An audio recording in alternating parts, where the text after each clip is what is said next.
Record. Okay, so I am going to start this PowerPoint and we will begin our customer service program. Everybody sees customer service on the screen, right? Yes. Okay, great. So my name is Miss Jackson. I'm representing Four Walls. I am the the NEDP instructor and also the instructor over at Asbury. I've been doing this program for about 5 years. So, and you will be successful, so don't worry about that. It's a really nice course to take and it'll help you and when you're working in the retail business, because a lot of stuff we don't think about. So this course is a really nice course because it goes into detail some of the things you should be doing while you're on the retail type jobs. Okay, and at the end, you'll get a certificate that will go into your records. All right, so we're going to start off with are there any questions? Ms. Jackson, can I say something? Yes, you I may. just want to say that customer service is for everyone, doesn't matter whether it's retail or not, that the principles of providing good customer service go across all jobs. Right. So not just working in retail, it's working in construction, it's working in education. Everywhere. Because I need to know how to provide good customer service. Right. So it doesn't matter what they say, career sector you're working in. Customer service is always good. Is good for everyone to know. Because I work with my daughter twice a week, and I also use my customer service skills. They help me with the customers that come to her. She has a concession stand, so I use my customer service skills. Now I said retail because that's the program. It's customer service retail, but like Ms. Hollis said, we will be focusing on any type of customer service because it's always good to give positive customer service no matter where you are and what you do. It makes for a better communication and also a more positive exchange between two people. And some of the things we talk about, you don't even think about. But the way you react to people sometimes is the way they react to you. So you want to try to be positive at all times. Are there any questions? No. Okay, so we're going to start with a little warm-up activity. Okay, so if you received a $100 gift card, where would you shop and what would you purchase? Just, off the top of your head, anywhere. I'll probably go to Amazon and purchase some tools for my profession or books. Okay, and what is your favorite retail store and why?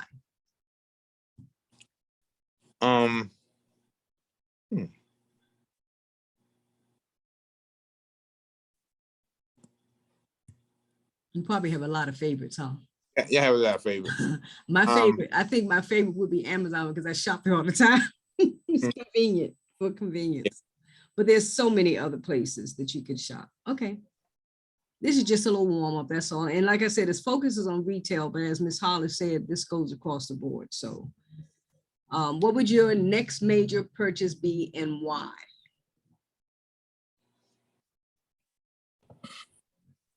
My next major purchase, probably be a car.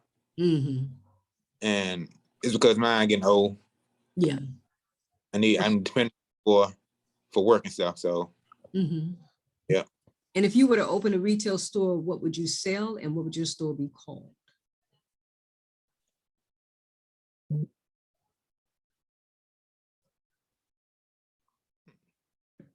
If I was to open up a retail store, I would sell probably auto parts.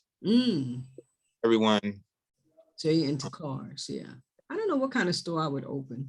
I just like gadgets, so I probably would have a store that just has all kinds of gadgets. I just love gadgets, any kind of gadget. I'm just a gadget fanatic. And then the last one is, how do your purchasing habits differ from those of your parents or someone else you may look up to, a relative, a friend? How are your purchasing habits different? I think I buy according to what I need. And out of my sister, for example, if she likes something, she get it, but she don't. If she sees something she like on the store, she'll go get it without thinking about it. Right. But I buy according to what I need. And I think to also in today's society, if I look at my parents, they didn't do things online. You know, everything is technology based. So now we do a lot of things online that of course they didn't have. So that's how mine are different from my parents. My mother purchased a lot of, she liked to buy food and all that all the time. So, my father, he would purchase things from the drugstore. Oh, somebody said, let me let somebody in. Okay, just let someone in. Hello, whoever that was that I just let in. I don't think they have. But anyway, so that's how our purchasing habits are a little bit different from, you know, other people. All right, the person who just came in, let me see who that might be. That would be. Mr. Jackson. Yes, I see. Okay. Oh, hello there. Hey. Vaughn Lee Jackson, how are you? We're just doing a little warm up. So we really are just starting. We're talking about retail and customer service. So you can just, and I'm taping it so you can look at it later, you know, to catch up, but you really haven't missed anything. Well, welcome to our class. I'm Miss Jackson. Thank you, Ms. Jackson. And you can see the screen. It Yes, says ma'am. warm up. Can you see that number 5 warm up? Yes, ma'am. Okay, I have to make sure. All righty. Let's go to the next. So there it is.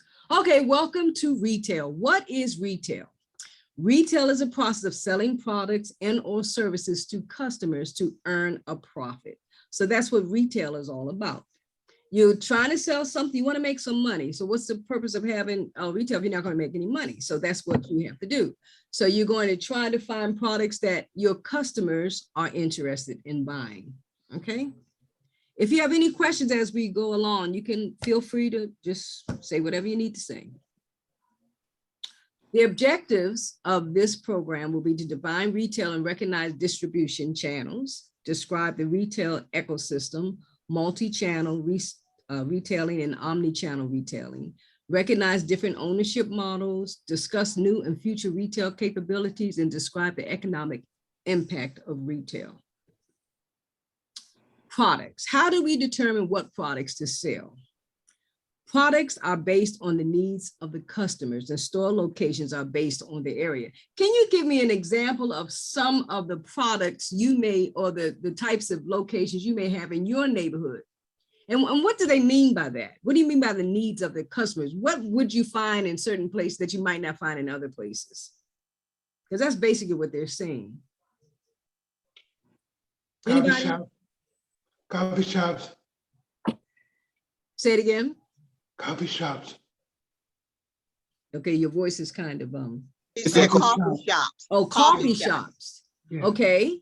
And where would you find a lot of coffee shops?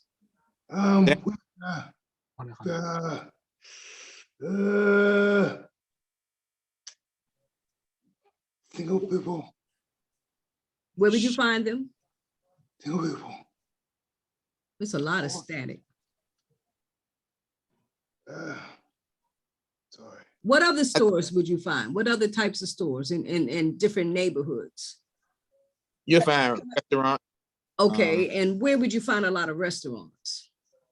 You'll find them near malls, downtown. Mm-hmm. How about in a residential area? An affluent residential area, Mm-hmm. you know, as opposed to just a resident, you know, like my neighborhood, we ain't gonna have a whole lot, but you go someplace up northwest and you find a lot more. Now, Yes. oh, go ahead. Like on U Street and 14th Street, they have a lot of restaurants. Okay, and in that area, let's talk about U Street. What don't you see on U Street? A lot of what? Yeah, that's Ethiopian restaurants. You see a lot of restaurants, but what don't you see a lot of? Grocery We don't stores. see, what is it like? Okay, you may not see it. Bookstore, Say it again. bookstore. Okay, what else? You said bookstore. Okay, Yeah, bookstores. I heard them. I heard bookstores. What else? Somebody said a grocery store. Grocery store. Grocery, yeah, Grocery you won't store. see a lot of those. And what else might you not see a lot of? You'll see a few. And let me Gas. give you a hint. Okay, go ahead. So what did you say? You won't see a lot of gas stations. I don't know Okay, why, gas but stations, right? But Yeah, I'm gonna give you a because it's hint. I'm gonna give you a hint. It doesn't have to do with retail. What won't you see a lot of? Doesn't have anything to do with stores. How about places to live? You don't see a lot. You do see some, but you don't see a lot of places to live. Now, there are a few, especially on U Street. I know a lot of the places on U Street are, they're converting because, you know, it used to be some housing down there, but now that seems to be the hot spot for a lot of different restaurants. And it's almost like Georgetown. Well, Georgetown does have a lot of places to live, but Georgetown has those little special stores and people like to go there and walk around. Well, U Street is kind of like that now.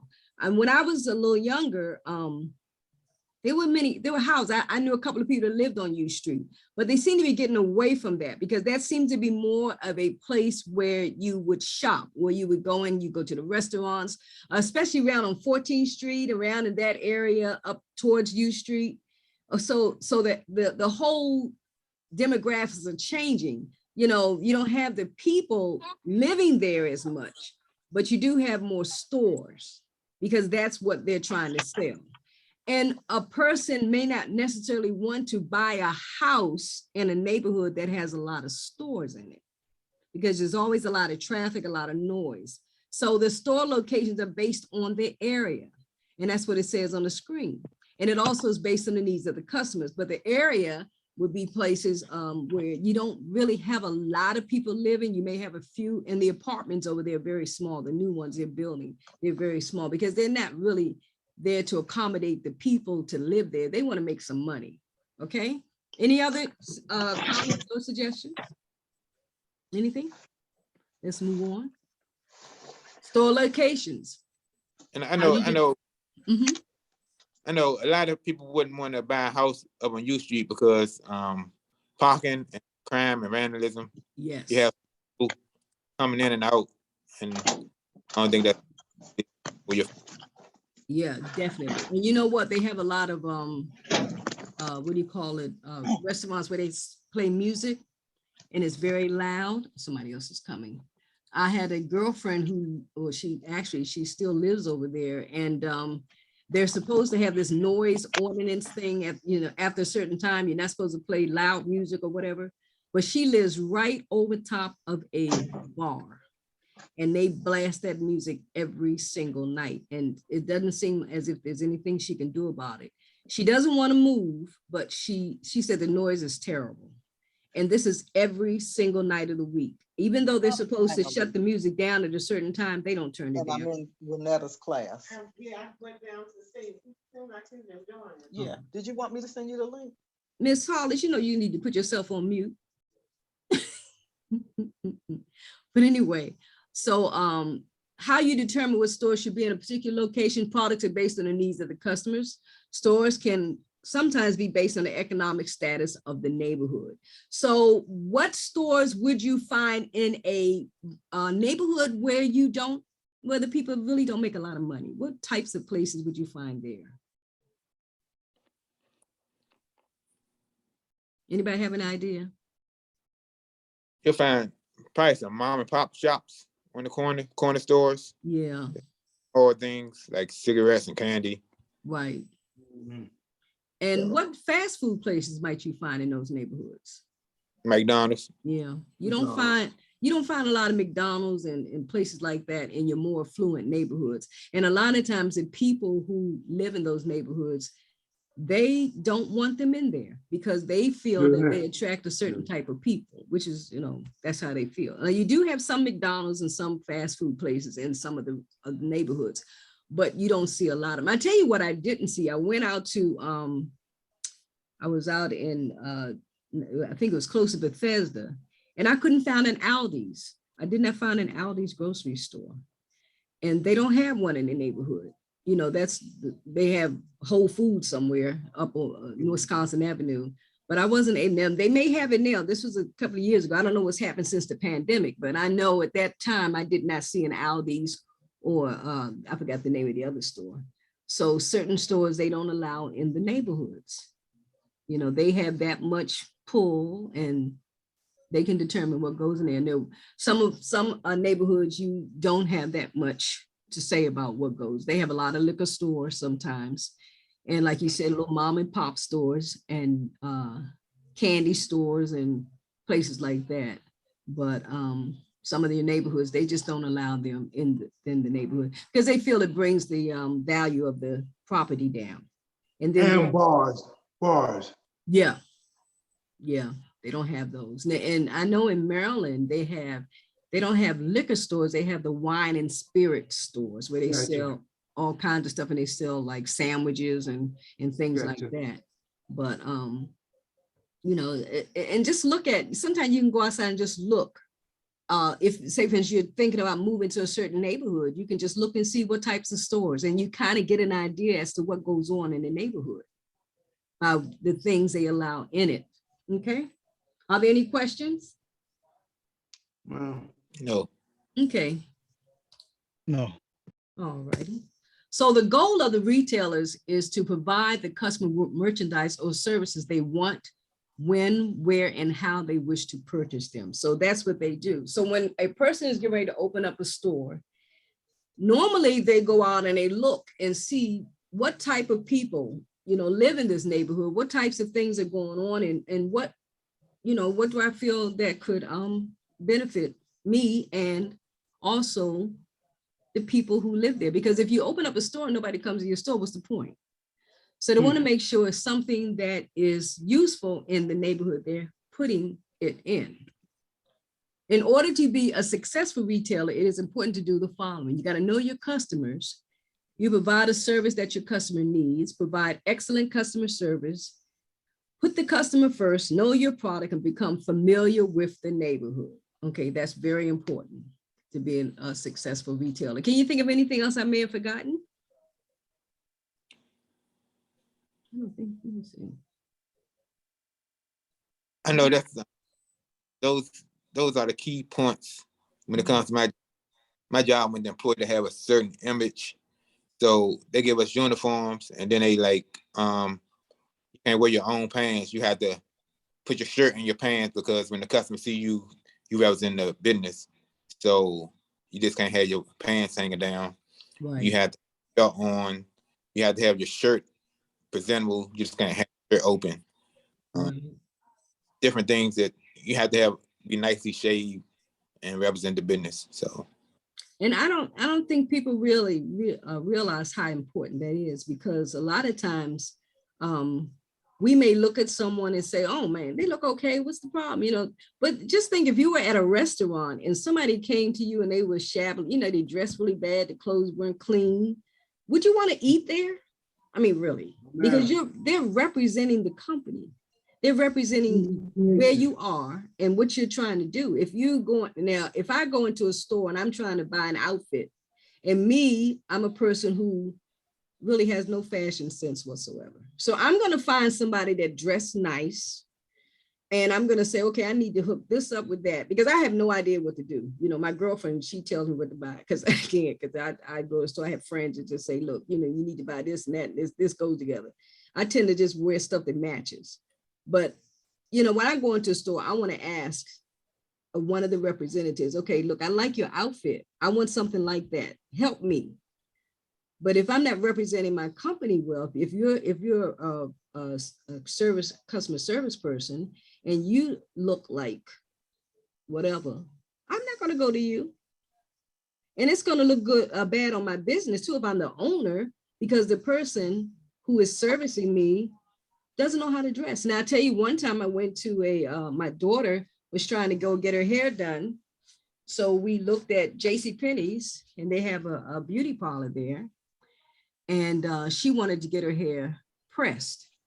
So the girl came out, one of the hairdressers came out. She said, oh yeah, we do press and curl. She said, I just did my hair and her hair was jacked up, okay?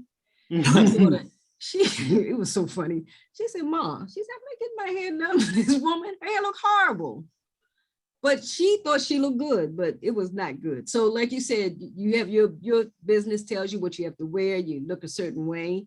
And that's important because it provides good customer service, and people, you're representing the company, so you want to look your best at all times. Any other comments or questions? Have anybody messed with a Chick-fil-A lately? Mm-hmm. It seems like Chick-fil-A is doing good because their employees are fast and they are polite when they come to your car, That's right. and they give you the same meal like every time. You don't have to worry about stuff tasting bad because the food tastes good, and they give you quick service and good customer service. Yeah, excellent. That's a good point. Mm-hmm. I feel safe going there than McDonald's, because you go to a drive-thru at McDonald's, somebody might come up to your window trying to bump things. But when you're in Chick-fil-A, the managers out there, customers out there serving. The attendants out there serving you and getting you right out the way. So I feel safe when I go there. So, and they probably go through some extensive training, because all of them, you're right, because all of them seem to be like, I have not gone to a Chick-fil-A yet where I have gotten negative customer service. I have not, and I've been to a few of them because they opened up a couple of new ones. Go ahead. Mm-hmm. I was going to say, sometimes that your neighborhood, depending on where your store is, it could affect the customer service that you get too. You know, sometimes it does. Well, at Chick-fil-A, though, I've been in different neighborhoods where there's Chick-fil-A, and I've never had any problem. And they have one over there by Four Walls, of course. There's a new one over here on Riggs Road, and then they opened one out in Annandale. I've been to the one over by the church and one in Laurel, and I've never had a problem with anyone or any of those Chick-fil-A's. They always seem to say this, you know, just act the same way. I don't know, maybe because, but who knows why? Maybe they have this real extensive training, but I don't know, maybe, have you experienced any problems, Ms. Hollis, when you go to Chick-fil-A? I haven't, but I haven't been to too many Chick-fil-A's either. So I've been to about 5 or 6. Wondering, I'm saying, and it might not be Chick-fil-A, but I'm saying sometimes, you know, oh yeah, well, that's definitely the same true. Service. Yeah. That's definitely true. That's definitely true. It depends on the neighborhood. Now, I don't know if there's a Chick-fil-A in any neighborhoods where there might be a problem. Maybe that might be the issue, where, you know, you may have a different type of people, whatever that is. But I don't know. I have to wait and see. And maybe Chick-fil-A only opens up in certain places, but where I've been, it's not really, I wouldn't consider those, you know, neighborhoods where people make a lot of money. It's just average, you know, regular average money. But I don't, you know, that's a good point. You know what? I'm going to look into that. Next time I open up a Chick-fil-A in a questionable location, wherever that is, I'm going to see how they act. But wherever that is. But I don't know, but I know I've gone to some restaurants and I've gotten some really bad, you know, service, some really bad negative customer, not really bad, but some negative customer service. And I don't know. That's something to think about. Any other comments? All righty, let's move on. Okay, wait a minute now. There we go. The retail team has a very important job to maintain store displays, provide information to customers about products they are purchasing, wrapping packages, delivering products, installation, and credit and warranty. So these are all the things that, and this is also customer service. These are customer service teams. So when they say retail team, they're talking about customer service teams, because this is what the customer service people, my computer's stuck. This is what the customer service people are doing. You know, these are the things they have to do because they have to provide positive customer service. So in order to do that, when you go into the store, you want to make sure your store looks good. If the customer has a question about something they're purchasing, they need to be able to answer the questions. If they don't answer the question, they need to find somebody that can. Sometimes they have wrapping, you know, like especially during the holidays, you want your packages wrapped. They have a service that provides that. And also delivering products. When they bring the products to your home or install the products, you know, they have to make sure they have good customer service. And then also they have to tell you about credit and warranties. that are associated with your purchase. So this is all part of good customer service. Any other comments? No, ma'am. All righty, we're gonna move on. Now, this next thing is something for you to do. What type of stores would do well in your neighborhood? I get a response from everyone. Let me see. Let me see who's here because I have a whole list of people. I'm gonna go down the list. Okay. We have iPhone 13. Who is that?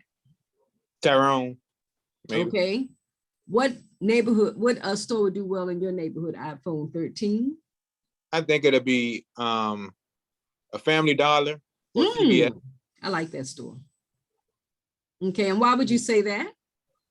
Because it's convenient, it's cheap. Mhm. They usually have Mhm. they well stocked all the time I go. So Okay. What about Moto? Moto. Oh, that's my else phone. Moto, Motoe. There you are. Ah, I see a face. You didn't have to show your face. It's okay, because I know you're in your car, but I can't hear you.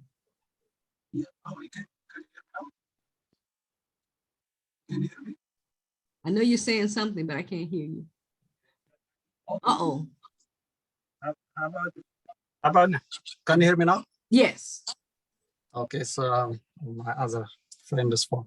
Okay, I live in Northeast DC, so pretty much we have everything here. I would say we have Walmart by Annapolis Road. We have Costco right in New York Avenue in Marketplace, and we have Safeway. Oh, wow. Safeway down here in Minnesota Avenue, and Right. giant things. I don't first almost You got everything. everything. So all of them do well. Around there, yeah. As a store, Okay. I would say like probably like small supermarket. Smaller. For example, I buy some dry stuff. So your voice is cracking up a little.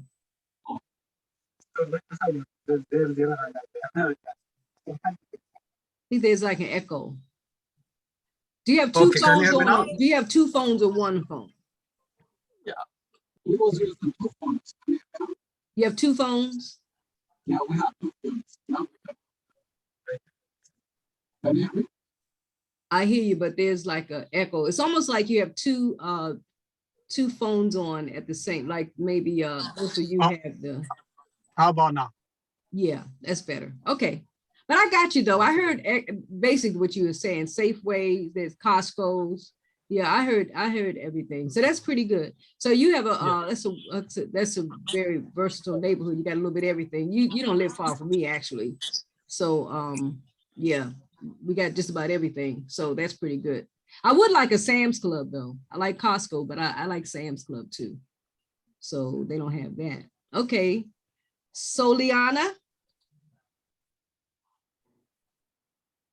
Yes, ma'am. Okay, what types of stores would do well in your neighborhood? Yeah, I live about what is it, Northwest Uptown. I have a Spanish store in my neighborhood. Most probably we just purchased. Well, we don't have option though. It's not far from us. That's why we have only. Oh, okay. Okay. Yeah, And, more convenient. Okay, Javon Lee Jackson. Yes, ma'am. Your name Yes, sounds ma'am. okay. What types of stores would do well in your neighborhood? I live at 8th Street. By 8th Street. So bars, clubs, Yeah. restaurants. So you have a good, a fun neighborhood, huh? Yeah, fun neighborhood, yes. That's the fun neighborhood where you can just go out and just have a good time. Pick up some food on the way home. Good.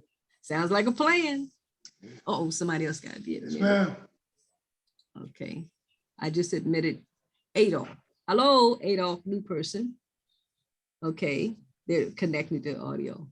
Okay, thank you. I guess N. Jones. Oh, asked to unmute. They're muted. Maybe they're busy. Okay, I'll come back. Adolph. Are you available? Are you able to talk, Adolph, or just settling down? Well, we'll come back to it. I'll give them another question so we can move on. Okay, would you prefer, okay, we're gonna, I'm just gonna, you can just blurt out an answer for this one. You don't have to go person to person. And would you prefer working for a business that sells products or services? You can just blurt it out and just give like whatever. Products or services. Anybody? Services. Yeah. Services. Yeah, services, because we can get products everywhere. And what type of goods or services would you prefer to sell? If you were to sell them, what types of goods or services would you prefer to sell? IT. Okay. IT. Uh-oh. Somebody has on two. Something for the kids. IT. Oh, well, yeah, that's where the money is. That's definitely where the money is. Yeah. Yeah, that's definitely where the money is. Okay, we're going to move on. We're going to talk right now about distribution channels, and that's how the product gets out to the people. Okay, we start with our retailer, where we have a retailer there, manufacturer, wholesaler, and the customer. That's your distribution channels. And we're going to talk a little bit about each one of those. Does anybody know anything about any of those before we move on? What they are? I know what the customer is. Okay. Which one would that be? The customer. Oh, the customer. Okay, very good. I thought you said the company. Okay. Oh. Anybody else? Anybody? If you don't know, it's okay. We can move on. So let's go to the next slide. Okay, now the manufacturer produces the finished products. Okay, so that's where we start. Then you have the wholesaler who buys large quantities of the products directly from the manufacturer. Okay, this is how products are distributed. So you start with your manufacturer, they can produce a product, and the wholesaler will buy quantities of the product from the manufacturer. Did that twice. The retailer sells the items and the customer buys the product. So that's your distribution. Let me go back up so you can see how it started. Okay, even though that's in a different order, but that's the way, those are the different distribution channels. And then go here. Okay, services are generally provided directly between the retailer and the customer. So we're like at the end. That's sometimes, not all the time now, because sometimes it's the other way around. So a lot of the times we get this stuff from the retailer and the customer goes in and buys the products. Now, there's the thing right there. And I put that there because I have a question that I want to ask you on the next slide. So right here is just a summary of what I just said. I put it on and saying the retailer sells the items, the customer buys the product, the manufacturer produces the finished product, the wholesaler buys large quantities of the products directly from the manufacturer. So what would the model look like for a person who's selling clothing she sews herself? So I'm gonna go back up there and you're gonna tell me what she would be. Hopefully it won't go to the answer. So I'm hoping it'll go back. Yes. Okay, so what would the model look like for a person who sews items that she sells herself? I mean, she sews herself. She's selling things that she sews. I think she would be considered a what? Retailer. Okay, and anybody else? Entrepreneur. Entrepreneur. Okay, what else? She would be something else too, wouldn't she? She'd be the manufacturer. Okay, so what so she would be what? She'll be the. Y'all both, you said it already, actually. Oh. What two things would she be considered? She's a CEO or the shop. Somebody gave both answers. So we put them together. She's the what? Manufacturer. She's a manufacturer and the retailer. There you go. Okay. Yeah. You said it, they said it, but they just said it. I don't know if the same person said the same, they gave both answers. So she's both the manufacturer and the retailer, selling directly to the customer. Okay, so that's what the model looks like. So you would have, you know, her making the thing, her selling it, and then the customer buying it. Okay, retailers today are interested in improving the shopping experience by combining technology and human interaction. By doing this, retailers can offer low price items along with a seemingly endless stock of items available for purchase. This would entice more customers and generate more revenue. So they are trying to find the best ways to sell their product. And then they want to do it, I don't know now, since the pandemic came around, I guess it's hard to get the lower prices, but I guess eventually the prices are getting more stable and you'll have more people, you know, going out to purchase things and not pay as much as they're paying now. I don't know what's going on with the economy now. Okay, so at this point, do you want to take a 5-minute break or? I'm good. You good? Anybody need a break? We just keep on moving. Okay, let's keep on moving. I Yeah. know that's right. Yeah, we Okay. can keep moving. Okay.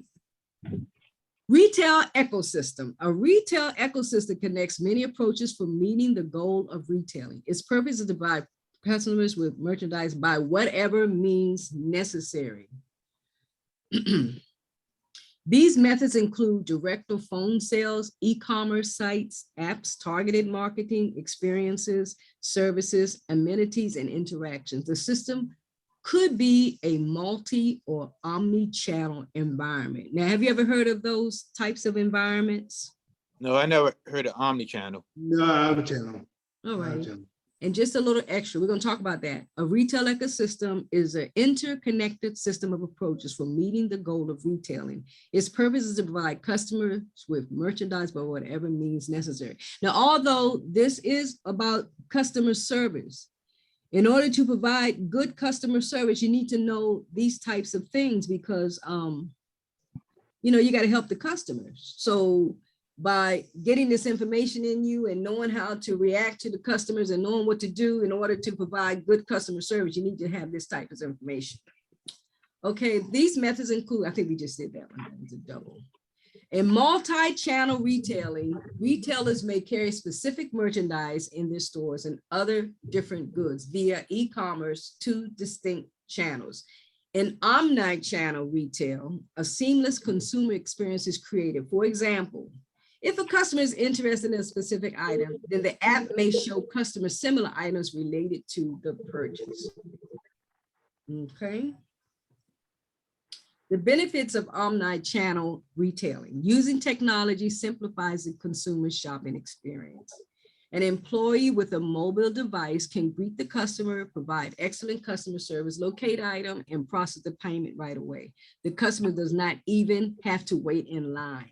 The customer can use the app in the store and get information about it. A lot of times I go to the store and if I want to know if, especially Amazon, if Amazon has it cheaper, I'm going to go on Amazon. I'm going to look and say, okay, this particular item, can I get it cheaper in Amazon? And a lot of times the stores will, especially Best Buy will match the price. It'll beat it.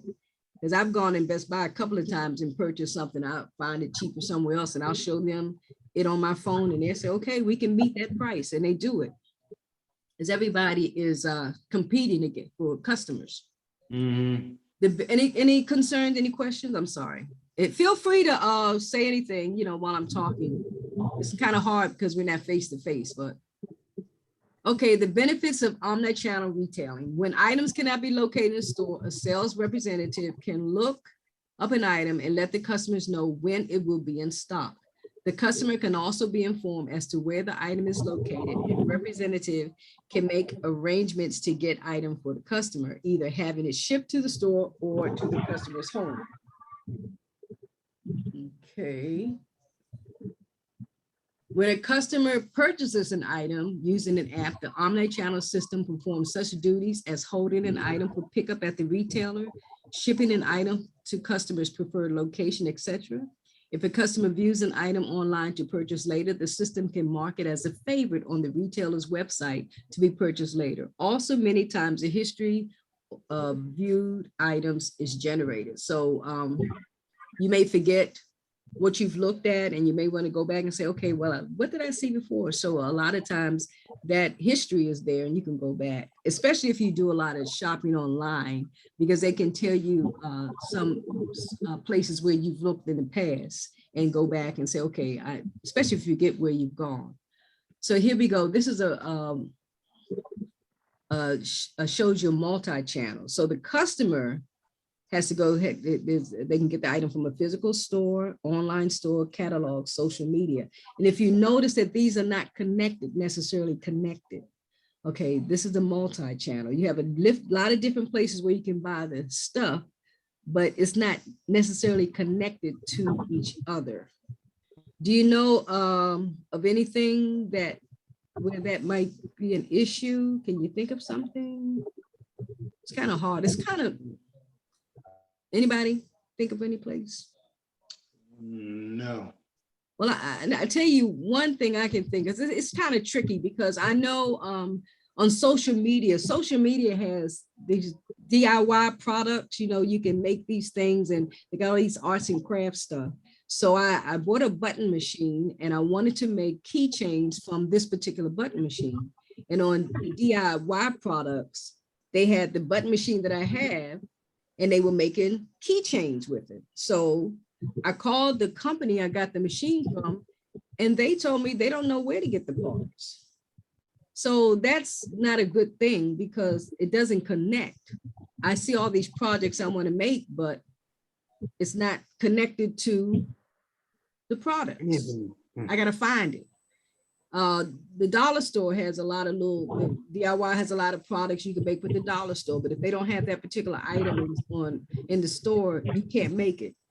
So that's an example of a multi-channel type thing. The products are there, but you got to find it. They're not connected. Then when you have an omni-channel, they're connected. You can go to the physical store, you go to the online store, the retailer app, the catalog, social media, they're all connected. I may find a blouse that I want. And so I saw it at the physical store, but okay, they didn't have it in my size. I can go online, or I can go to the catalog, or I can go to a retailer app. All of it's connected. That's an omni-channel. Okay. Any questions about that? Okay. You are such a wonderful group. Okay. Now, what are some benefits of omni-channel retailing? Can you think of some? Anybody just blurt something out? Say it again. Anybody? Amazon. I can't hear you. Did somebody say Marketing. Okay, anybody else? I'll put it up. Y'all sure y'all don't want to break? No, just kidding. Retail is able to track the customer's purchases, okay, because they can look and say, okay, this is what they've gotten in the past. Increase likelihood that the customer would make a purchase because everything is right there, and also reduces the chance that the customer will shop at another location. That's what comes up. You can't see it on my screen. Okay, so they when they have all that, you got the products are there. So okay, it's more than likely that they will make something and they will shop at my store, which is what I want. Ever-changing future of retail. As technology changes, so does retail. Online stores open physical stores and vice versa. Now we had a lot of stores. I think let's just use Walmart. I mean, never Walmart, Amazon. Amazon now has a location you can actually go to. You know, one time it was mostly online, but now you can actually go into an Amazon store.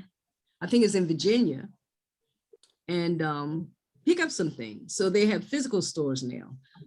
Let's see what else. Apple. I don't know how long the Apple store has been in Bethesda, but I know Apple Computer as a store.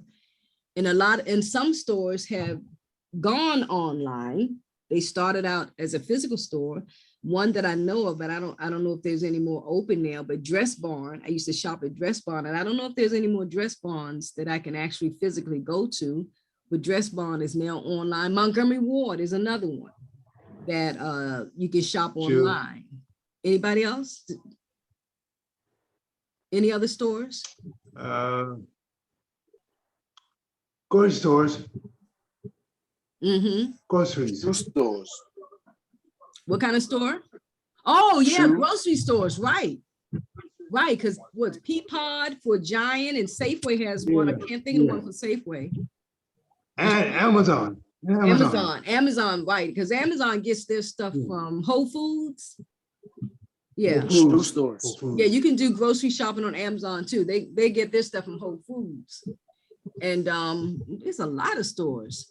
And some of them you can go online and in the store. That would be Walmart, Macy's, places like Macy's and places like that. But it's really strange because you think the stores are closing down, like Montgomery Ward's closed down years ago, but you can still buy things from Montgomery Ward. What about Circuit City? Can you get things at Circuit City anymore? And no chance. They close. I know they closed them down. I don't know if they're still available or not. But Circuit City, I'm gonna look online when I get off. I'm gonna see if I can go to Circuit City. Okay. But a lot of stores you think are closed, they're just not physically there. They are, you can go online and shop. Any other stores you think of that are no longer there that you can shop online? I think Sears. Yeah, Sears, you're right. Oh yeah, I love Sears, you're right. Sears, definitely. I forgot all about Sears. And there used to be Physical store. yeah, Hackinger's. Can you get into Hackinger's? No. Those kind of stores. No, I don't think so. I think they're gone for good, yeah. But yeah, I forgot about Sears. And I used to shop at Sears all the time. I buy all my appliances there. I don't know what's going to happen next time I need a refrigerator. I won't be buying it online. But now Sears still calls and they want to renew my contract. Sears now has the that home home warranty thing where they come in your house and you pay a certain amount a year and everything is covered. So Sears has that now. So they do have that service. But there's a few stores that are no longer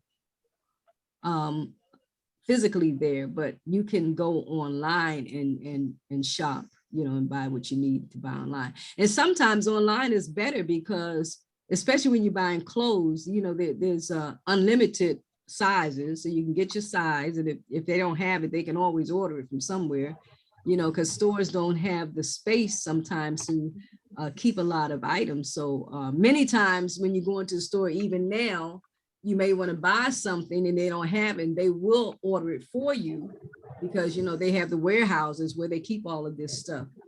So anybody else think they have any other stores?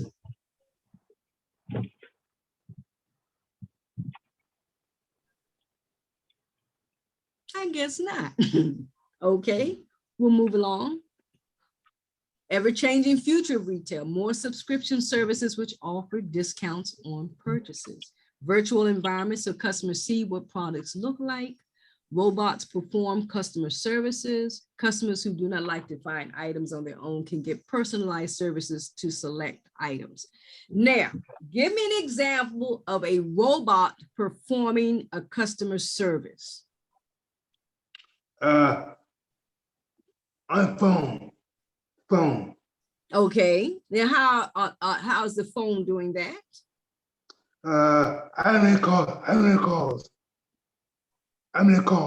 Mm-hmm. Very good. Anybody else? And I know you all have come across robots performing customer services.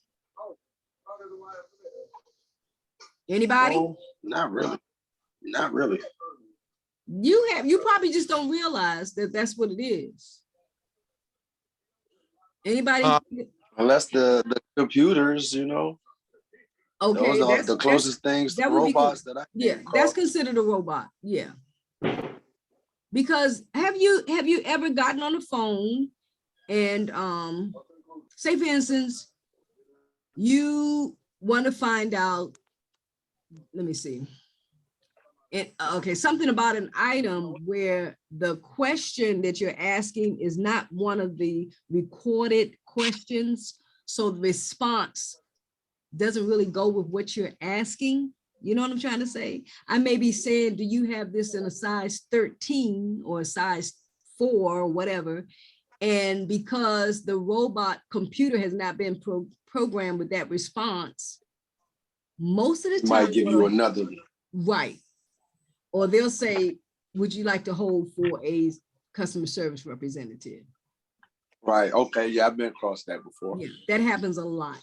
That happens a lot because they, especially when you call after hours and you're going to get that robot.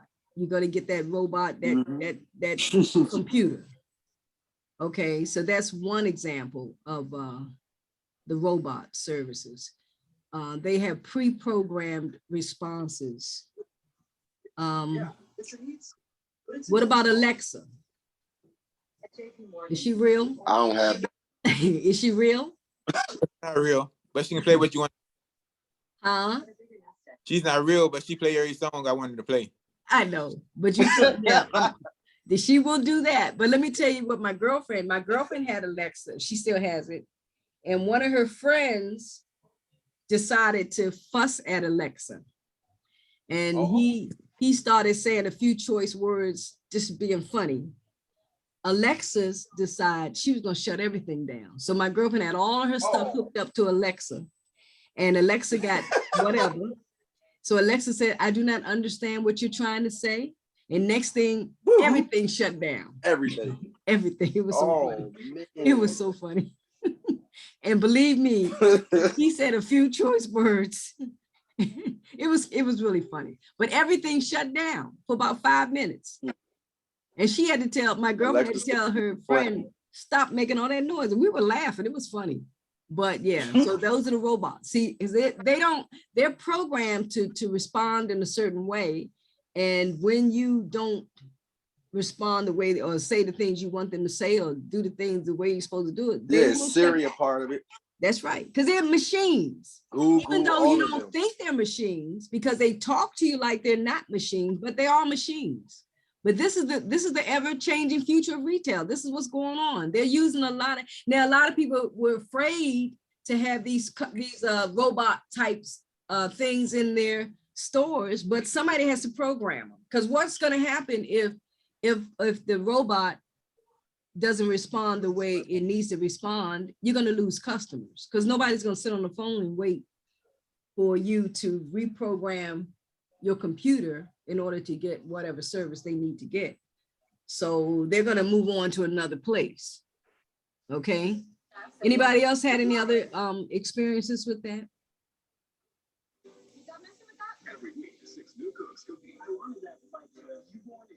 Anybody? Maybe not. Uh-oh. Is that a robotic response?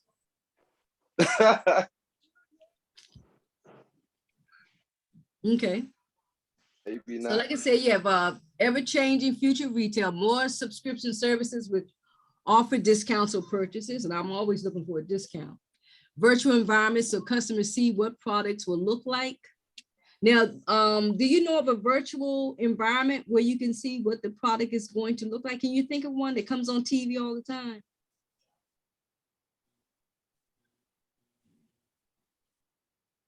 Maybe I don't look at TV like I look at TV. I know I don't. Yes, you do. You just don't want to see it. I watch YouTube and I watch sports. Okay, there you go. Yeah, you probably wouldn't see that. But anybody think of anything where the virtual environment, so the customers see what the products will look like? I tell you one, if I'm gonna count to 10. 1, 2, 3, 4, 5, 6, 7, 8, 9. Okay, the eyeglass one.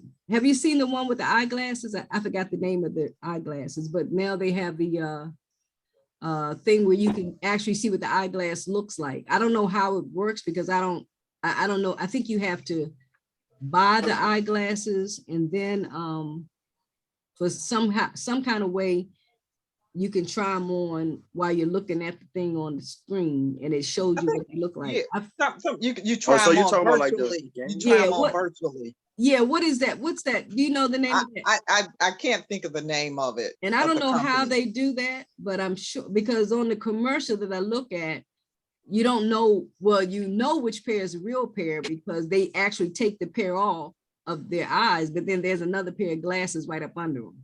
And that's the one that they're looking at virtually.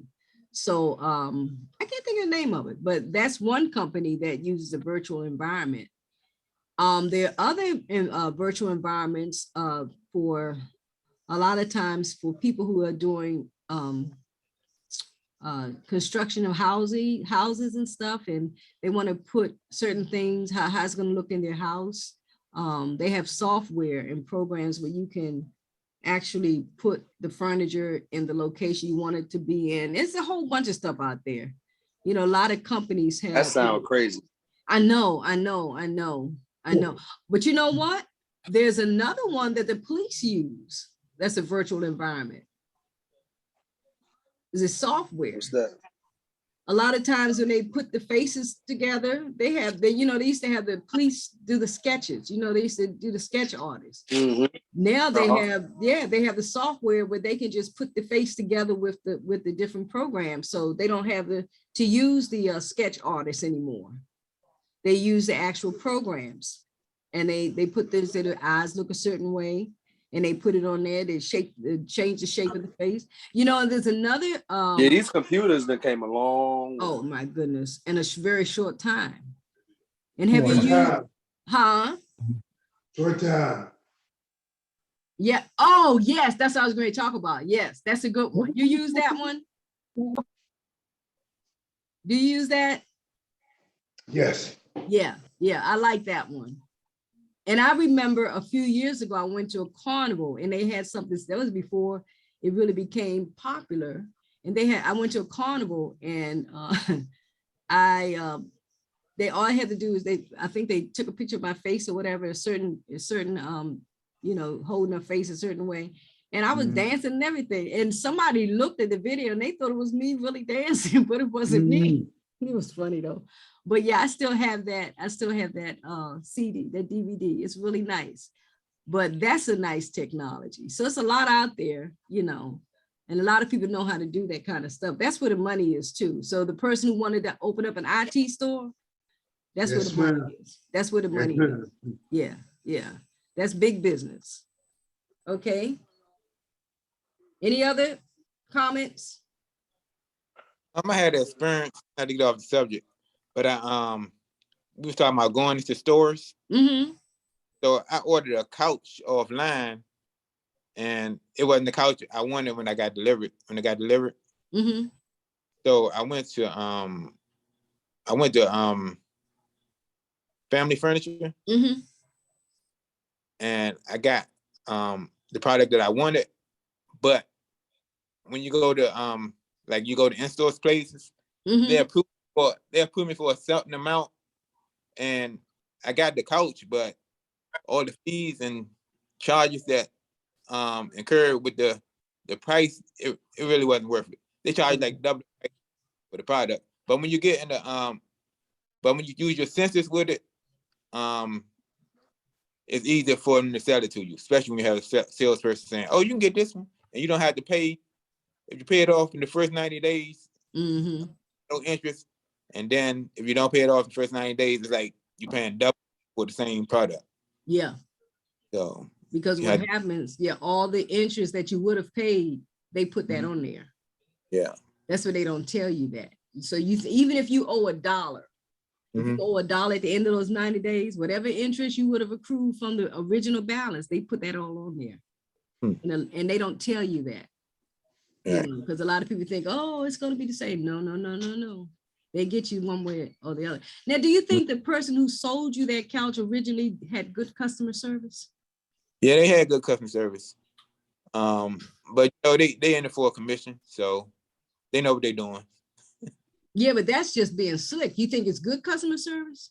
No. Because they didn't tell you everything, right? Did they tell you what happens if you don't pay it in a certain time? Nope. They See, that's what I'm saying. See, that's and the reason why I'm asking, because if they had given you better customer service, and they told you all of that stuff up front, and even if you did get caught paying the extra money, at least you would have probably felt more comfortable going to the store again. Right. You've been yeah. Because I would say, well, you know, they were honest. They told me, I knew what to expect. You know, it wasn't their fault that, you know, I had to pay the extra money. But if I had given them good customer service, you know, if the salesperson had given me good customer service, I would have known that ahead of time. Right. I So would have that was known, yeah, it was going to cost a lot more. And a lot of stores need to do that, because what you're trying to do, you're trying to build your customers up. You know, we're going to talk about that later in one of the other sections, how to keep your customers coming back. Because if you're giving them bad information or giving them partial information, they're not going to come back to your store, and you're going to lose out in the end, which is not good. Right. So that's all about being and then you want to build up your clientele, but we'll also talk about that later. That's not in this section. So so like I said, they have more subscription services. I may have read it already, which offer discounts of purchases. Yeah, virtual environments, robots, and customers who do not find the items on their own can get personalized services to select items. And this all comes from positive customer relations, okay, giving positive customer service, okay, because all of this stuff is given to them and they know these things, and it helps with them to purchase more items. All righty. Let me go on. I have question. Yeah, I have question. And that's when you open with customer like credit card. When you open credit card, sometimes they give you good customer service too, because you are as a customer. Right, which is a good thing. Yeah, but you know, and sometimes it's a gimmick. You know, sometimes it's just a way to get your money. But yeah, they don't want to lose you. They just keep you as a customer. Right. But sometimes you're right. It's hard time to return or whatever they purchase overpay. Yeah, that's why sometimes it's a headache. But they should, you know, and I think a lot of times people who have businesses, they need to take some type of customer service class or some type of training, because, okay, you may get away with treating people certain ways, maybe sometimes if you're not doing the, you know, treating them right. And some people won't say anything, but you want to give positive customer service because you want the people to keep coming back. And plus you got to put yourself in their shoes. If you go somewhere, you want to be treated with respect. You know, you don't want people just to talk to you any kind of way and disrespect you and just take advantage of you. You know, you want to be as positive, because a lot of times, you know, retailers, like if I come into your store and I got a bad attitude about something, it had nothing to do with the person who works there. And the person who is selling, the customer service person, has to understand that, you know, this person has problems. It doesn't have anything to do with me. I don't need to take it personally. Just do my job and be done with it. And you believe me, I had a person who took the class the last session, and she was saying, I think she worked at the grocery store, Shoppers Food Warehouse. And she said a lady came in, she's cussing and carrying on and just acting crazy. Nobody wanted to be bothered with, but she decided to give her positive customer service. And now every time the lady comes in there, she asks for her because she was having a bad day. And sometimes people just have bad days. You don't know what's going on with them. So anyway, and that's how you would want to be treated also. Right. So now we have retail ownership, the types of retail ownership. Okay. So you have independent, which is typically a single store or a small regional chain. Usually they tailor their offerings to the needs of the local customer. So you have a little independent store. And that's sometimes somebody said that the mom and pop stores, you know, you have a little store in there and they may sell a little bread, maybe a couple little bottles of soda, some cake, and, you know, little snacks for the kids, you know, something just to get you through.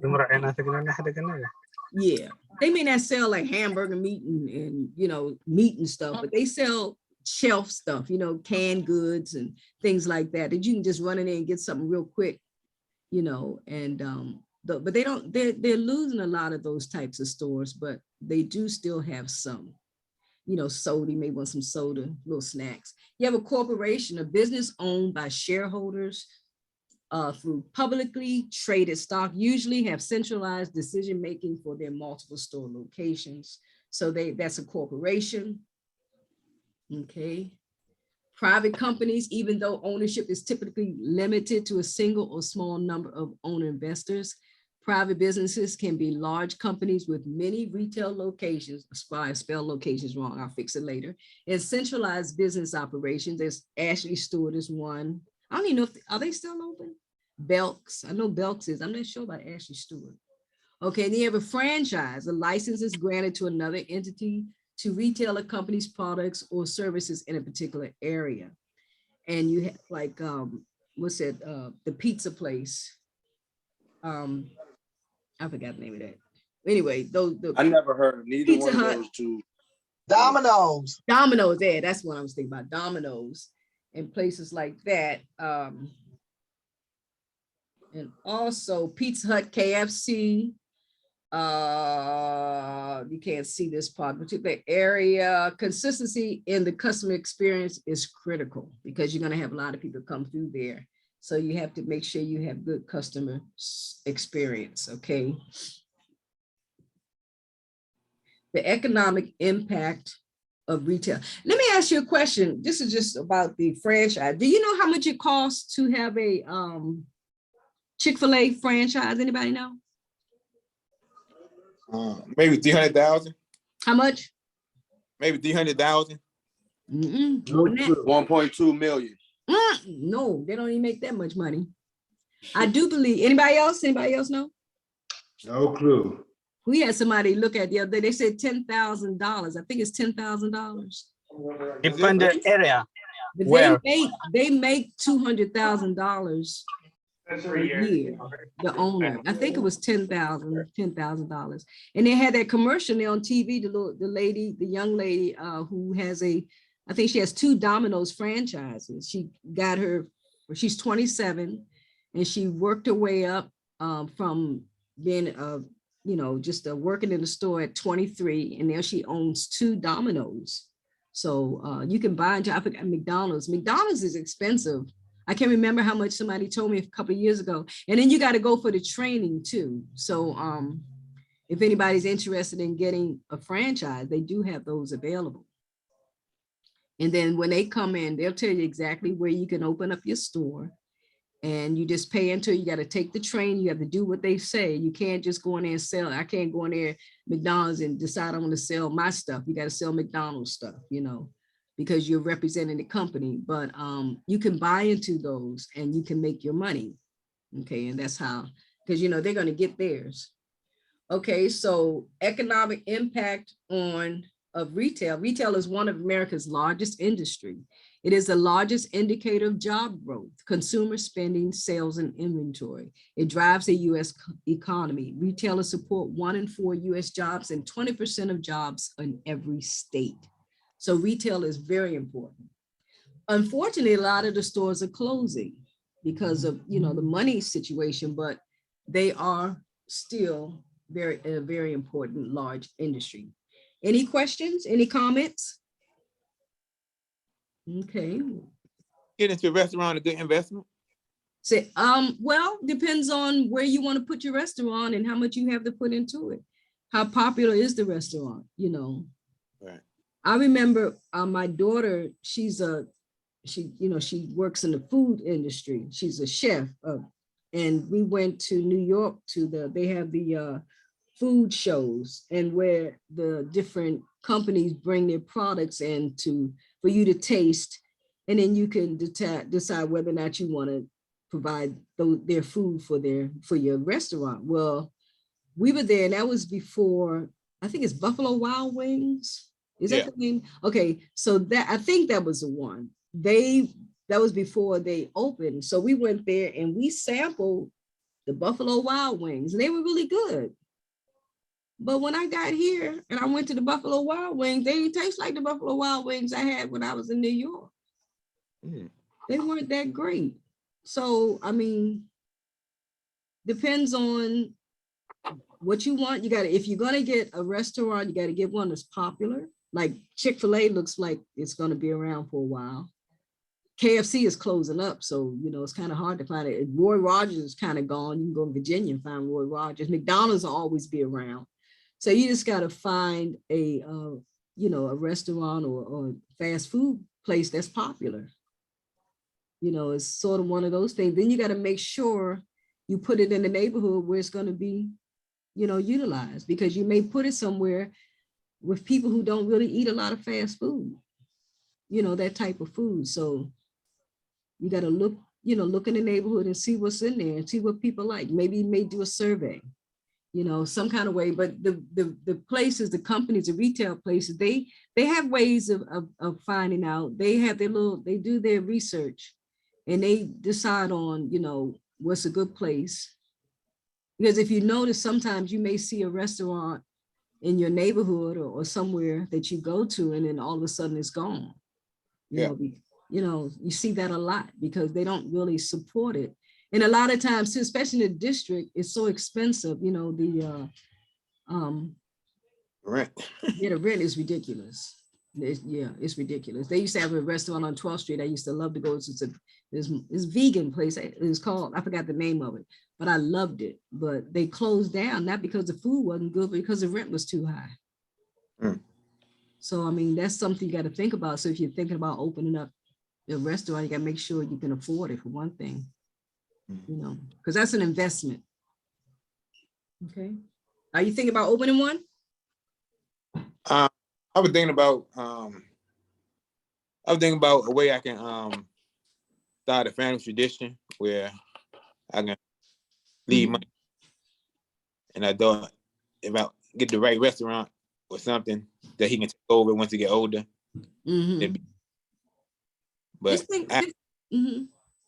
I had to be successful at it first.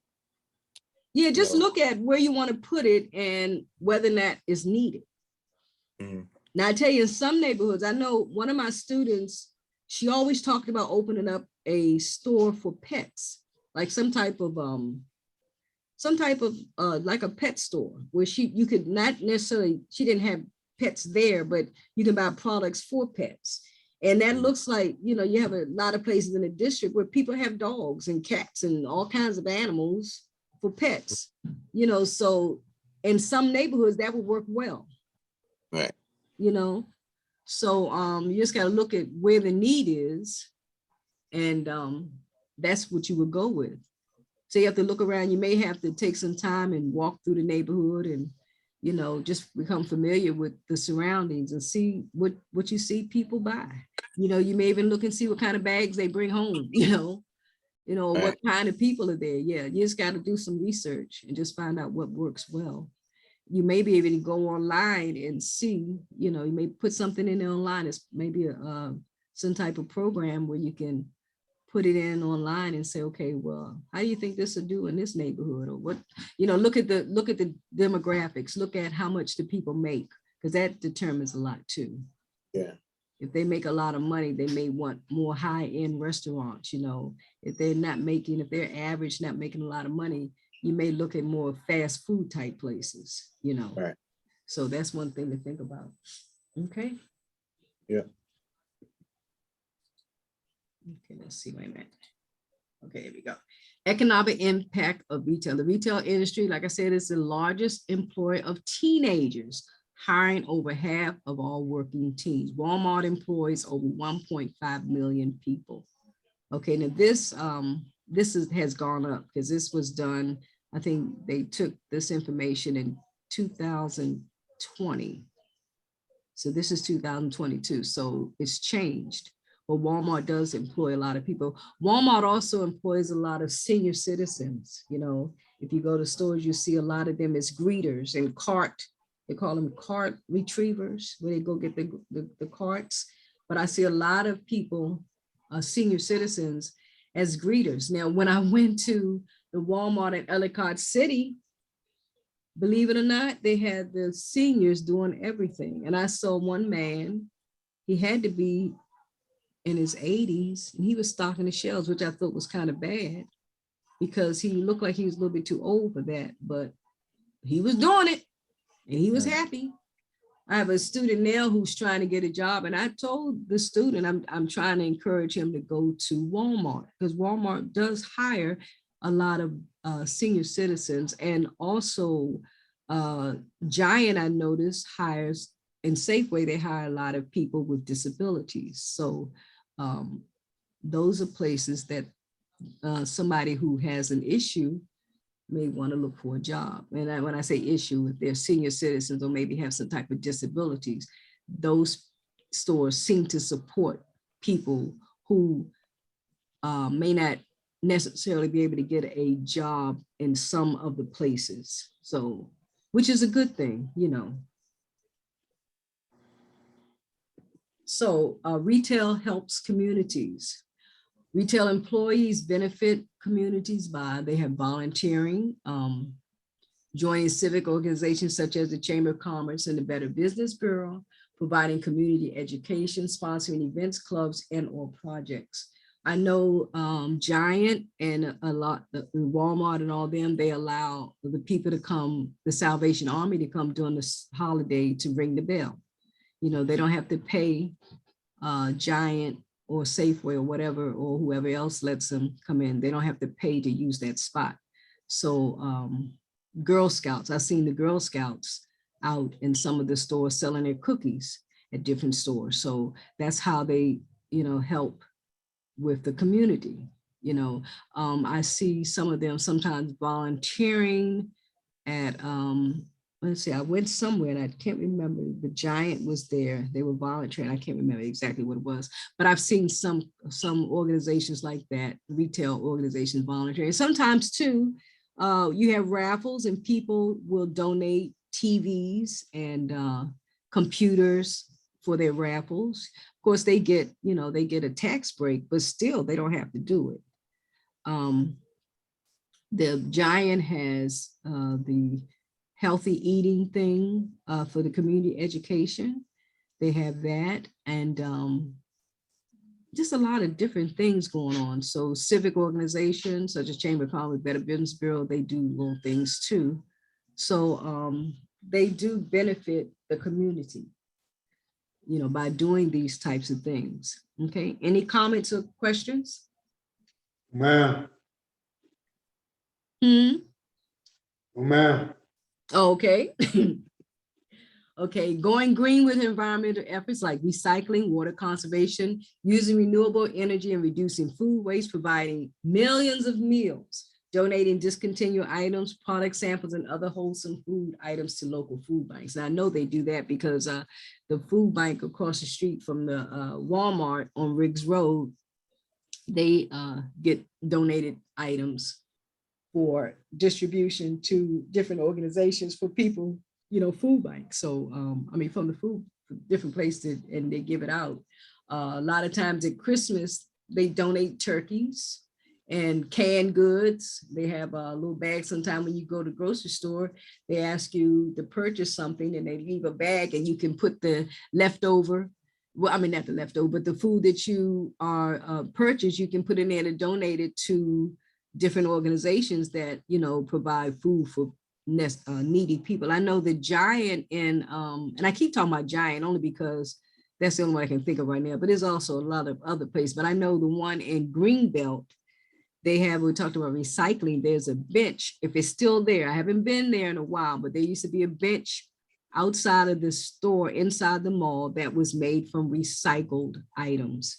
So that it's a bench, and you would think it's wood, but it's not. It's made out of recycled items. So they do a lot of that. A lot of the organizations are helping with the cleaning up of the river banks, you know, with all that. Of course, they contributed to it with the plastic bags, but at least now they're trying to get rid of all the waste. So they do a lot of stuff, especially with recycling, you know. And the millions of meals, they're providing food for me, because we know the United States, we waste a lot of food. We waste, if you go home now, well, you're home, but if you look in your refrigerator or you think about all the food that, and I do it, all the food that's wasted, you know, that we throw in the trash because, you know, we get tired of it, may cook it for dinner on Sunday, don't want it on Wednesday or Tuesday, and it goes in the trash. So that we're just like that. We don't really know a lot of times how desperately people are looking for food, you know, because we have it, sometimes some of us have it made, you know, we don't think about it, but they do provide these meals, these retail companies do provide meals for these people. Okay, Retail is global. Nearly 70% of the top 250 US retailers have stores, e-commerce, or support functions in countries around the world. A driver of employment in commerce in other countries. And Alibaba, which is, I don't know if you've ever heard of that website, China's largest online retailer. Have you ever heard of Alibaba? Well, it's an online site. And a lot of times when you go to some of the little stores and you see they sell the earrings and they sell all kinds of little items for like a couple of dollars. Well, if you go on Alibaba, you can buy it for like a nickel, 5 cents. It's cheap. Because I've purchased things on Alibaba, but it's right online, but it's an online store and they have a lot of stuff and they have. Oh, that one. Have you ever tried that before, Alibaba? If Yeah, there, that's China's, right? That's China. Yeah, yeah. But they sell a lot of stuff. Facebook. They sell a lot of stuff. I mean, all kind of clothes, almost everything you shoes, anything. But I've purchased from them before. Okay. But they don't return the policy. I tried to one times electronics. They don't want to return. It's a hard time to get the return back the man. Really? Whatever you purchase. Yeah. It's not look like Amazon as they don't have fast. It's a lot of process. Right. Yeah, not a lot of people they don't trust them. Some of the stuff is cheap, you know, but it depends on what you buy. Because when I go, and I go buy little hoop earrings, you know, they cost $1, whatever. I don't mind buying stuff like that. Now, I wouldn't buy anything that was expensive. I wouldn't buy anything where they would consider good quality gold. I wouldn't trust it for that. Never. But I'll buy little cheap earrings if I want to. You know, I'll buy stuff like that. Okay, so now we're going to quickly get into customer service. Okay. Essentials to a good shopping experience: cheerfully greet the customer, listen to determine their needs, assist them with product and services, assist them in efficiently completing their purchase, build trust. Trust increases loyalty, the likelihood they will become repeat customer, because that's what you look for. Help how to provide excellent customer service. Be friendly, say thank you, listen and train your staff, and ask for feedback. So you want to ask your customer, you know, even if it's negative, you want to know what they need. You know, what didn't you like? That's why they have those little cards they give out to people. And a lot of people don't like to take them, but if they had a negative experience and you want to have a good, provide a good service, you need to know the good and the bad. You don't want to know all the good because that's not going to help you. You want to know what you did wrong so you can fix it. Recognizing the customer's mindset. In every retail transaction, the consumer is the most important person. They are the ones who are purchasing, so that is why good customer service is critical. The employee is the face of the company to consumers. They define the consumer shopping experience. Okay, so things to do: cheerfully greet your customers, listen to determine their needs, assist them with products and services, assist them in efficiently completing their purchase, build trust. Trust increases loyalty, the likelihood they will become repeat customers. For your information, customers value different things from retailers. Customer services and shopping experiences vary. People purchase items in multiple ways. Knowing this will allow you to tailor each customer's shopping experience to meet their expectations, which will result in a much better customer service. Okay, now we're going to talk about the mindset. There's different types of customers. You have the comparison shopper. You spend a lot of time checking out products and services through various ways. May return to the store several times before purchasing. Sometimes I'm like that. Recreational shoppers likes to walk through the store, try items on, talk to salesperson, test gadgets, and learn about new products. This person may not make a purchase. Okay, that's your recreational shopper. Impulse buyer makes quick purchase decisions, often of inexpensive items that they may not need. Often purchase items on display while waiting to pay for items. You notice sometimes you go in the store, there's a whole bunch of stuff by the counter. Those are the things that impulse buyers buy. They buy, just pick up stuff. Oh, it looks cute. They buy, they may just keep it in the pocketbook forever. Innovation trend buyer likes to be the first one to purchase the newest technology. I got a friend like that. Fashion or car. Eat at just open restaurants to see the latest movie. I got a girlfriend like that. She got to be the first one to do everything. Okay, in a particular scenario, a customer starts out saying that he is just looking. The customer has done the research as a comparison shopper, but the customer buys based on what's new, even foregoing what he said he wanted. What type of person would that be? I'll go back. Which one of those would it be? That's a hint right there. I'd be an impulsive buyer. That's second, the innovation trend buyer. Okay. There you go. He became an innovative trend buyer because he based on what was new. See that right there? It said that, where is it? Likes to be the first one to purchase the newest technology, even though he's done the research. See right here, it says they spend a lot of time checking out products and services. And then right here, impulse buy, innovation trend, likes to be the first one to purchase the newest technology. Fashion or car, eat at the first open restaurants or see the latest movies. Okay, so that person is an innovative trend buyer. A follower wants to find out what's popular before buying, does not want to be the first to buy an item, more comfortable buying familiar items and seek direction when buying unfamiliar items. A loyal customer, loyal to specific stores based on repeated and value positive customer service. That's what you want. You want the loyal customer experience with the retailer in their product or services. So the retailer is looking for loyal customers. Customer loyalty life cycle. When customers have great service, they usually tell others. When they have bad service, they may tell more.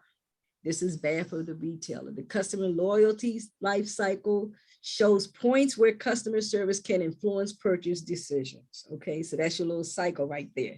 You got your customer life, you got acquire, reclaim, grow, manage.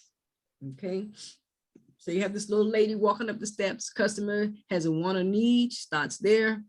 Customer considers purchase options. Customer chooses buying option, usually online or in store. Customer likes or dislikes shopping experience. Customer has a good customer service experience. The customer tells others and becomes a loyal customer. So that's a little step. She's going up the steps, and that's what she's trying to do.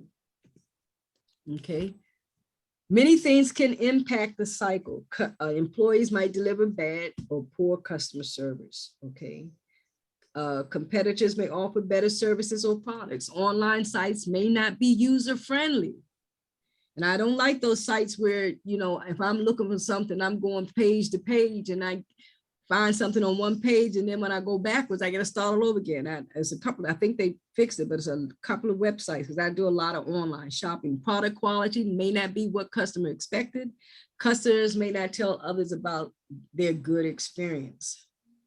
Retailers can't satisfy the needs of all consumers. They must select those items and services they can successfully provide. To be successful, they need to understand their customers' habits and purchasing behaviors. Okay, I talked about the demographic data such as age, income, education, occupation, etc. will help retailer determine the customer's purchasing power. Okay, almost finished. Motivation. Retailers use various cues to influence consumers to purchase You have external commercial cues to keep products and services in front of the customers. Use of delicious looking food in a fast food restaurant commercial is an example. Okay, external social cues, family, friends, co-workers can influence buyers. Everyone on Twitter says this new burger is great. Internal physical cues. If you think you're hungry, you'll drive to a fast food place for food. Okay, any question? I know I'm rushing because we run out of time. Okay, 5-step decision-making process. Recognize a need. An internal or external cue may discover that a product or service may be needed. Search for information. As the need for an item increases, desire to find it increases. Okay, 5-step decision-making process. Continue, evaluate alternatives. After item has been located online, consumer will also compare the price from other online sites. I do it all the time. You're going to purchase, retailer reputation, quality of customer service, all that comes into view. Price, the product availability, store location, and some factors that influence where item will be purchased. And then number 5, review decision experience after purchasing. Customer will reflect on the quality of the product and customer service. If they are happy, they are more likely to repeat the purchase behavior and recommend the retailer to others. If they are not happy, they will reevaluate on their experience and most likely find another retailer.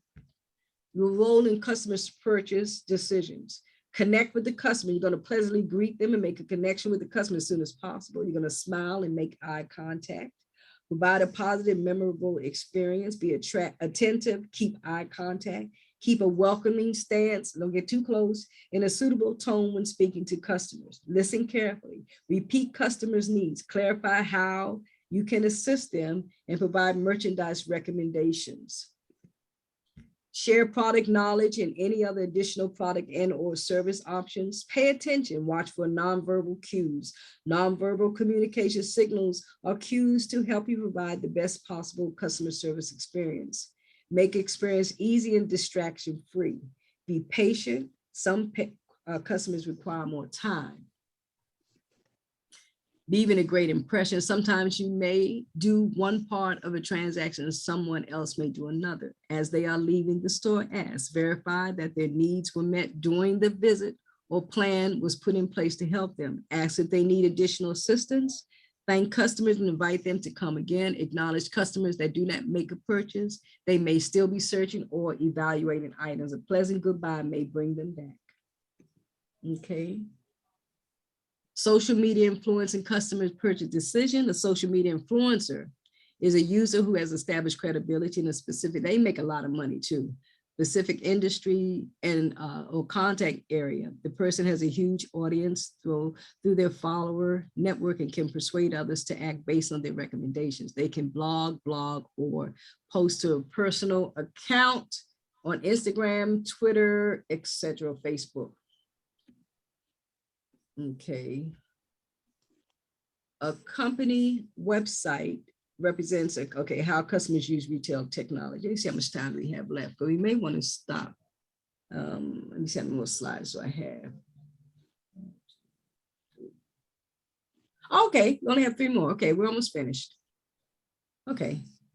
A company website, how customers use retail technology. So you have represented retail on the internet, gives customers a way to browse and purchase items as well as information on store items, locations, careers, etc. Mobile app software program designed to run on smaller wireless devices, smartphones, tablets, etc. Okay, sometimes they give coupons, view promotions, reward programs, etc. Service. Self-service kiosks, you got your table kiosk, interactive computers, and with customer service software that provides access to information and applications. Customers may use them to order food or drinks for immediate consumption, locate items in store, access product information, or find gift registries.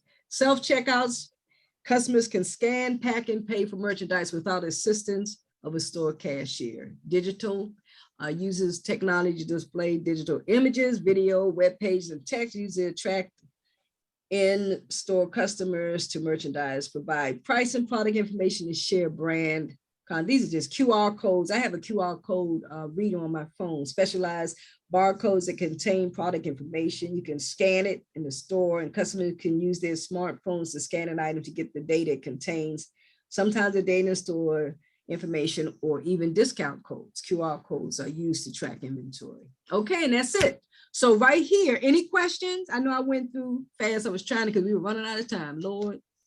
So I do believe that I sent you some worksheets, that's just for you to look at and, try to answer them. We can go over them if we have time next week when you come in.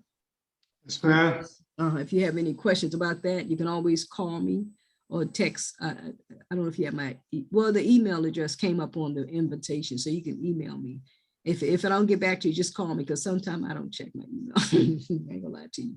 But these are some of the things that you could do. This was a little thing. We don't have time to do that now. But basically, you probably don't need to do it anyway, because we kind of talked about it anyway, because we talked about in the beginning, the retailers and service. Yeah, so we did talk about that some. Yeah, we don't really need to do that. Channels, okay, those are different channels. Purchase in the store. Yeah, we talked a little bit about that. So this is just some things I had for you. And this is a self-management interpersonal skills checklist. And this will help you with your, and I'll send you this. this will help you with your good customer service skills. So these are some of the things you put yes if you are doing it, and no if you need to do it more. It's not no, I don't do it. I just need to do it more. But I'll send it. You really can't see this. It's not a good copy, but I'll send it to you. Are there any questions? No, ma'am. Thank Okay. you. No, ma'am. I'm sorry that I had to rush through the last part. I just didn't want to keep you over, you know, because we only have like 8 minutes left. So like I said, you can call me if you have any questions or concerns, and I will get this information to you so you can have a little self-assessment checklist, and that'll help you with promoting a positive customer service attitude. All righty. Thank you. Well, thank you for participating, and I'll see you next week. Yeah. Thank you very much. See you next week. Okay. Talk to you later. Bye-bye. Thank you, Baba. Miss Jackson, Miss Jackson. Yes. If someone wanted to view, you know, I know you record it. Right. So if I someone think I wanted can to just review send it to them. I'm gonna find, because I am recording. Let me see. Let me see something a minute. Let me see. Because I am recording it. And let me that way see. they can review some of the slides that you went over, Right. you know, see those Right. slides again. Yeah, we see. Okay, It's yeah, it's recording. still recording. Mhm. So hopefully should be able to just send it to you. Or can you send the presentation, the slides? I can send that too. Okay, we can send the slides. Okay, I'll do that. We'll do that. We'll send You the already slide. you have the slide though. Okay, I can send the slides so that everyone can look at the slides, and then they can do their the self-check that you sent yeah, that copy is not that great because I did a screen capture. I'll send the actual thing that I typed up. Because that it doesn't look, I looked at it on the screen, it doesn't really look that good to me. But I will send it. It's on my computer upstairs, so I have to pull it off of there, and then I'll just send it to you. I'll do it this evening. Okay. And then you can send it, yeah, because that's something they can do. Because I did a screen capture so I can put it on a slide on the presentation. Okay, I'll send you all out the information that she went over. I'll do it tomorrow. Okay. So you all can see it. And I sent you all what are they called? Self-checks or whatever those things were for that first unit. The knowledge check. You all can go knowledge checks. Yeah, the knowledge checks. And see how you answer the questions on the knowledge check. Okay. Okay. Okay. That'll work. Okie dokie. Thank you all. Thank you all. Thank you. All right. Bye-bye. Bye-bye. All right.